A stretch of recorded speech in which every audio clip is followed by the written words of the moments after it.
వాస్తు సంధ్య ప్రేక్షకులకి నమస్కారం. మురళీకృష్ణ గురువుగారు మనతో పాటు ఉన్నారు. గురువుగారు ఒక మహాయజ్ఞాన్ని సంకల్పించారు. ఆ యజ్ఞం వల్ల విశ్వ మానవాళికి కలిగే ప్రయోజనం ఏంటి? మనందరం కూడా ఆ యజ్ఞంలో భాగం కావాలంటే ఏం చేయాలి? గురువుగారిని అడిగి తెలుసుకుందాం. నమస్కారం గురుగారు. నమస్తే నాన్న. హరి ఓం శివ. గురుగారు, అసలు ఈ యాగం ఎందుకు చేస్తున్నారు? మాలాంటోళ్ళు ఎలా పాల్గొనాలి? ఎక్కడ చేస్తున్నారు? ఇందులో పాల్గొంటే మాకు స్వార్థం ఉంటుంది కదా, మా జీవితంలో జరిగే మార్పు ఏంటి, అంటే మా కోరికలు ఎలాంటి, దాని గురించి కొంచెం డీటెయిల్ చెప్పరా? తప్పకుండా నాన్న.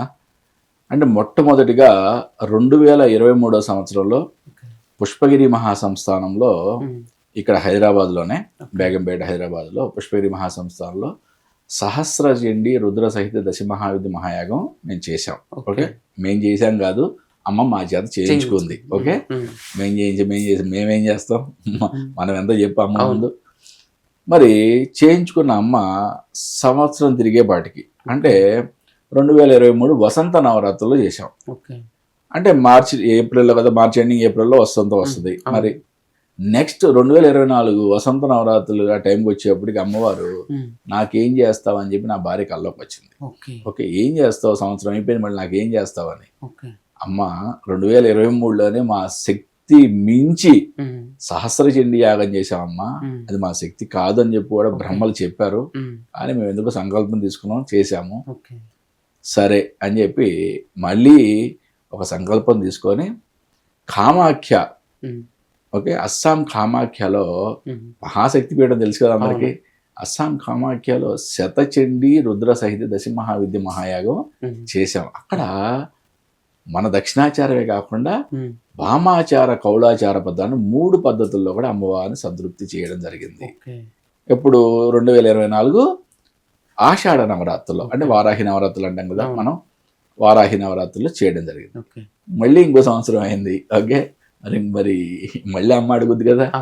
కాబట్టి 2025 ఆషాఢ నవరాత్రుల్లో మనం జూలై 1వ తారీఖు నుంచి 5వ తారీఖు వరకు ఒరిస్సాలోని అష్టాదశ శక్తిపీఠాల్లో ఒకటి గిరిజాదేవి మందిర ప్రాంగణంలో, అమ్మవారి యొక్క టెంపుల్ ప్రాంగణంలో శతచండీ రుద్ర సహిత దశమహావిధి మహాయాగం మన దక్షిణాచార పద్ధతిలో, పూర్తిగా దక్షిణాచార పద్ధతిలో చేస్తున్నాము. ఓకే, ఈ మహాయాగం యొక్క సంకల్పం లోక కళ్యాణార్థం. ఓకే, అంటే మనకేదో కామ్యాలు కావాలని కాదు, కానీ మరి ప్రతి వ్యక్తి కూడా కామ్యాలు లేకుండా చేయమంటే అందరూ చేయలేరు కదా.